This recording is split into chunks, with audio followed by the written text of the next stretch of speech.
How many of you have seen the movie Amazing Grace? Good. Well, for the rest of you, I highly recommend it. It's a story about William Wilberforce and his battle against the slave trade for close to 45 years. He was a member of Parliament between 1780 and 1825. He was a very skilled speaker and debater. And early on in his career, he made the prudential decision of kind of which hill to take by first focusing on abolishing the slave trade, and only after the slave trade was prohibited, to then focus on abolishing slavery throughout the British Empire. The movie, The Amazing Grace, first focuses on the first 20 years of that fight between 1787 and 1807, which was the struggle to abolish the slave trade. And the movie doesn't focus on the last 25 years between 1807 and 1833, which was the battle to prohibit slavery throughout the British Empire.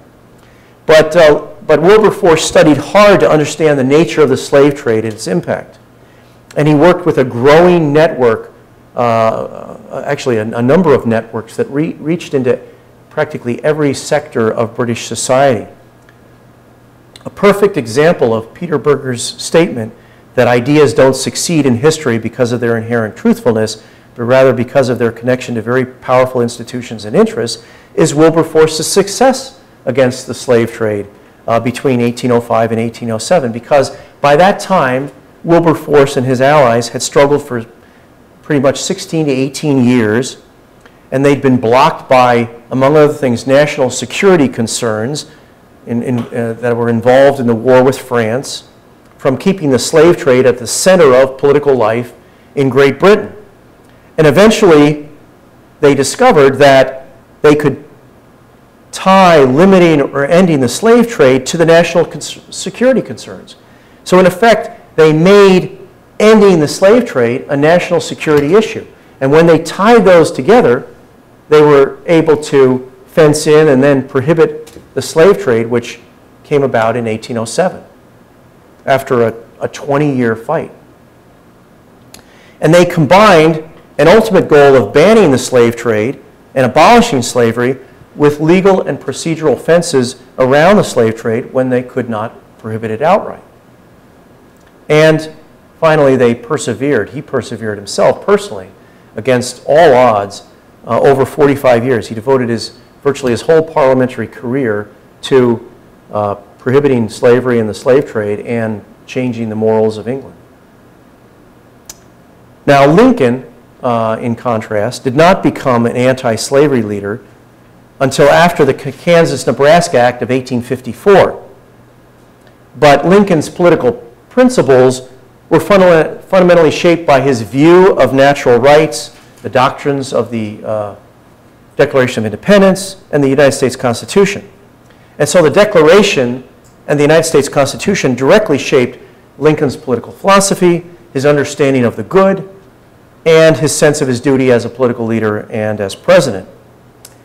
And as Harry Jaffa has summarized Lincoln's prudential judgment, he said Lincoln, quote, understood the task of leadership, to know what is good or right, to know how much of that good is attainable, and to seek to secure that much good, but not to abandon this attainable good by grasping for more. Until the 1840s, anti-slavery strength in Congress was too weak to establish any legal fences around slavery. Lincoln supported the Wilmot Proviso in Congress in the late 1840s, which would have prohibited slavery in any territory acquired from Mexico in the Mexican War, but it never really passed Congress. And those who don't think that fences around a social evil do anything should think again, I think, by looking at the Wilmot Proviso.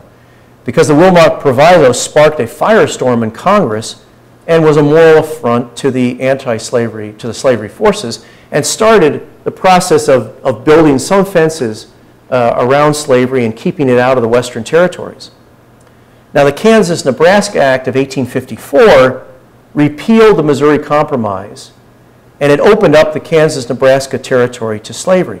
It dramatically changed sectional politics and brought Lincoln back into active political life in 1854.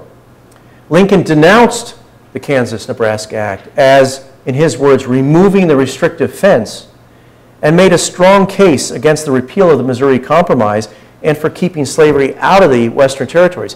And between 1854 and 1860, when he entered the presidential race, many of Lincoln's speeches were devoted to holding the line against the expansion of slavery.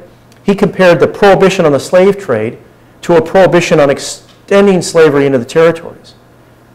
And his speeches increasingly addressed the importance of limiting slavery, opposing its spread, and nationalization. And he stated the policy and the rationale for legislative limits in these terms.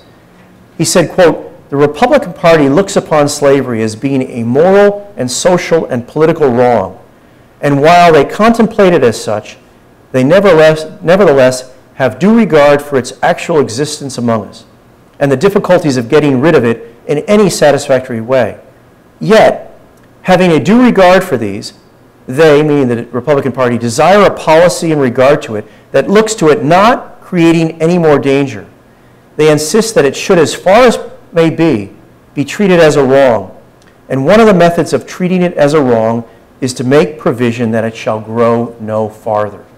So one of the ways of treating slavery as a moral and political wrong was to hold the line against it.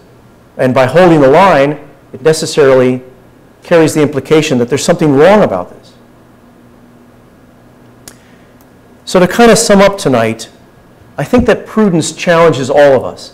It challenges the purists or the idealists by asking, have you looked clearly at the obstacles and identified solutions to those obstacles? Prudence also challenges the pragmatist by asking, are you pursuing some moral purpose? Are you pursuing the good? And it challenges the incrementalists by asking, do you clearly see the opportunities before you? And have you effectively utilized the resources that you have to achieve all of the good that is possible in the circumstances that you're looking at right now?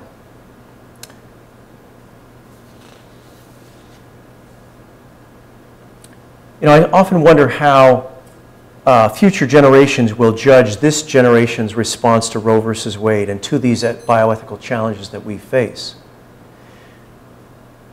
Comprehensive legal protection for human life from beginning to end is the right goal. It is the good. And it's consistent with American ideals, especially in the Declaration of Independence. It's reflected in the ideals of the common law.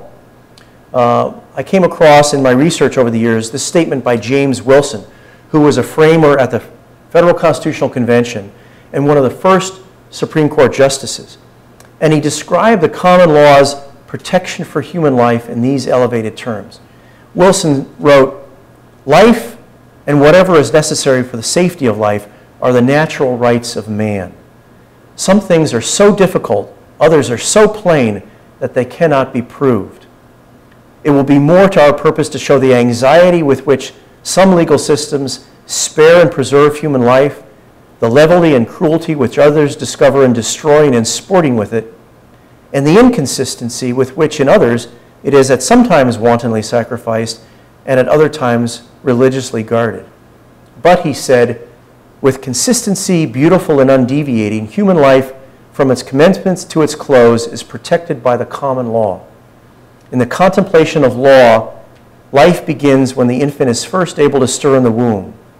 By the law, life is protected not only from immediate destruction, but from every degree of actual violence, and in some cases from every degree of danger," unquote. But prudence compels us to focus on connecting ends and means. It compels us to focus on the how question.